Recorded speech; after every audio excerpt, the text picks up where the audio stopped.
I seek peace, but I'm no fool.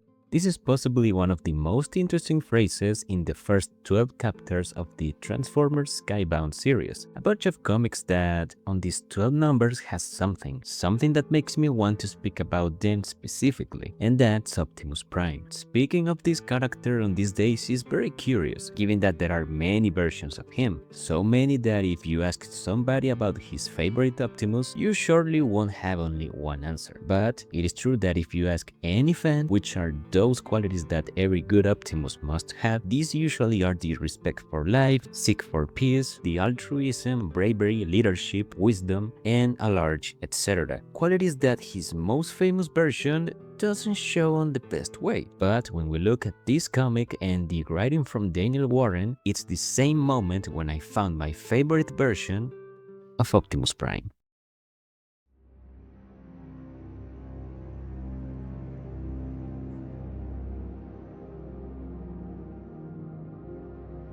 The story begins with the Autobots and Decepticons deactivated after a forced landing. The first one to wake up was Starscream, and his first action was to try to kill the Autobots while they are unconscious, starting with Bumblebee. This, beyond being just a demonstration of evil to trigger the action, it's a good sample of one of the key points from this comic, and that's the way they treat the violence, with Starscream showing its excessive use. There's no honor, no compassion, no hesitation, not even a purpose. It's just a cold-blooded killing because of the fun of it. And its consequences are immediate, because Bumblebee, one of Optimus' friends, one of the most famous Transformers in history, just died right here even before we could see his face. And this shows something else, and that's how the Autobots and Decepticons are both on critical state when they crashed into the Earth. There is no energon, they're wounded, and even a resource as the matrix of leadership cannot be used so easily. In fact, it's going to be used only one time during these chapters. Here we can see how, as a consequence of the treatment to the violence, all deaths have so much more weight. And this is going to make us agree or disagree with any decision made by Optimus. And with this is where we start to see the best parts of this version.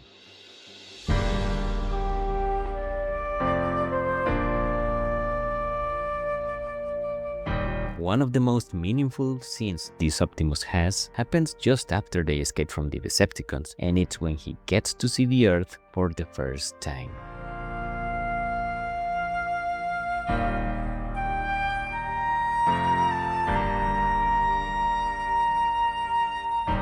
Here, while Optimus was feeling spellbound by the beauty of Earth, he stepped on a deer, killing him on the act. And this mere action already defines the character. Optimus not only stops to see what happened, he grieves for the animal, on a gesture of respect. And even when Spike tells him it's not his fault, Optimus cannot agree with it. What bothers him is not the intention behind the killing. What bothers Optimus is how an innocent life was blinded unnecessarily in just one instant. How its freedom was taken out by his own hand. Thing that made him realize how fragile this planet is. And keep that in mind because it's going to matter later. Afterwards is when we see three fronts. By one hand, the Decepticons who are looking for energy supplies, revealing their own existence. By the other, we have the Autobots trying to stop them and heal their teammates. And among them, we see the humans. And during one of these fights, Optimus gets hurt by them, leading Spike to get shot and forcing Optimus to use his own arm as a weapon to take down the Decepticon. From here is when we can see an amount of contradictions and conflicts inside Optimus' mind, because at the same time Optimus can be a good person and good leader,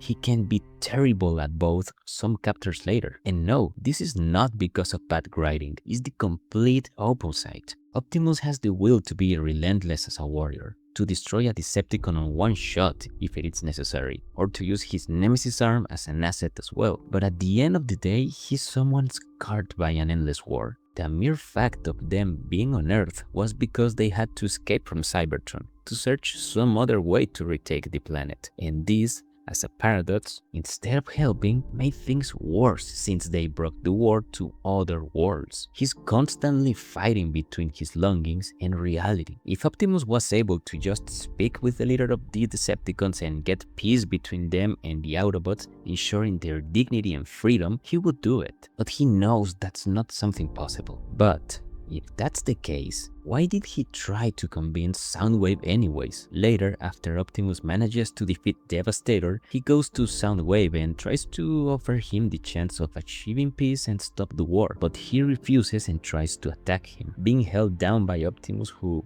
deep down knew that such idea was just a dream, but he did it anyway, almost in a very naive way. Or, in other words, this conflict won't give a chance to survive to a pure pacifist.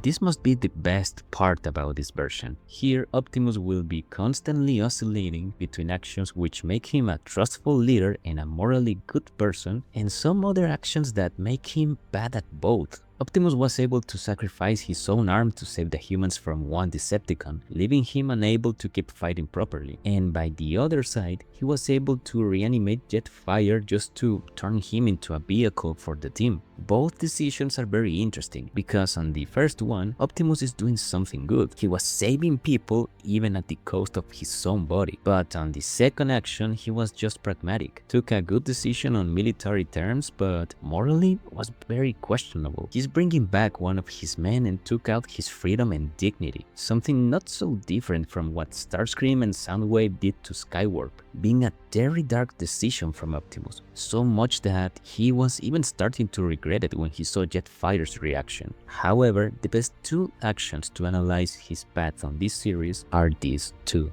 The first one is when he uses the Matrix of leadership to re-establish the hospital and save Spike. This, from our side as humans, can be seen as a very kind and selfless action, but from the Autobot side, this was a very hasty decision as a leader, because this forced them to look out for other options to repair themselves. And yeah, before this, Optimus tried to use the Matrix on them, and Ratchet stopped him, but at least they still had the option, not to mention how Optimus was going to need it later, and now they lost it for a new species they don't even know well, and that action has a reason as human as guilt itself. Optimus sees himself guilty for how the Earth is now a new target for the Decepticons, and for that, he sees every damage to this planet as his own responsibility. But one of his teammates is not so agree with it. For Ratchet, we are just an impulsive and violent species, which he's not so sure if deserves to be saved. And for another character we'll see later, it's just not fair pretending so much to save this world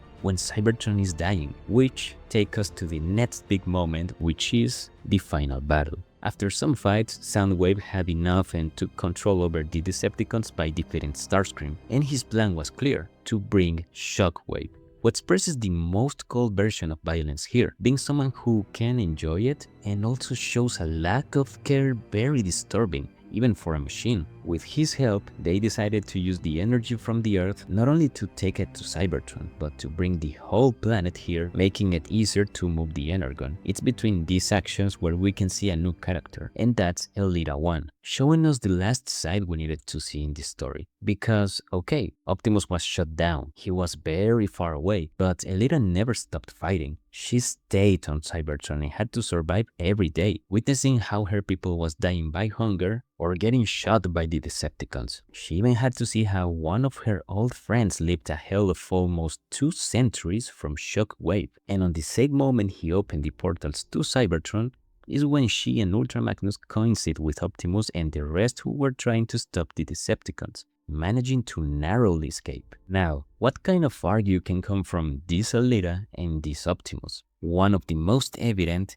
and natural ever. Elita was already so much into the war that she got careless about violence, and what's worse, she doesn't see much limits on its supply. For her, destroying the Decepticons and save Cybertron at any cost is all that matters. And this difference between her and Optimus is shown through Garci, who after witnessing the state of her mentor, was only able to think about revenge. And while Optimus tried to talk sense into her, Elita only praised her rage, because that's what she feels every day, and that's what let her survive among this conflict. In addition to this, during the escape from before, both Ratchet and Cliffjumper got captured by Shockwave. And when it comes about this, Optimus acts as a good leader. Him and Wheeljack created a good plan to get into the base and set the explosive charges, to save his friends and destroy the machine in one movement. But as you could imagine, this was not so easy. The fight began, the other Decepticons found out, and the Autobots had to improvise. Here we can see two inside moments where it's put to test what's more important for Optimus Prime, his love for Cybertron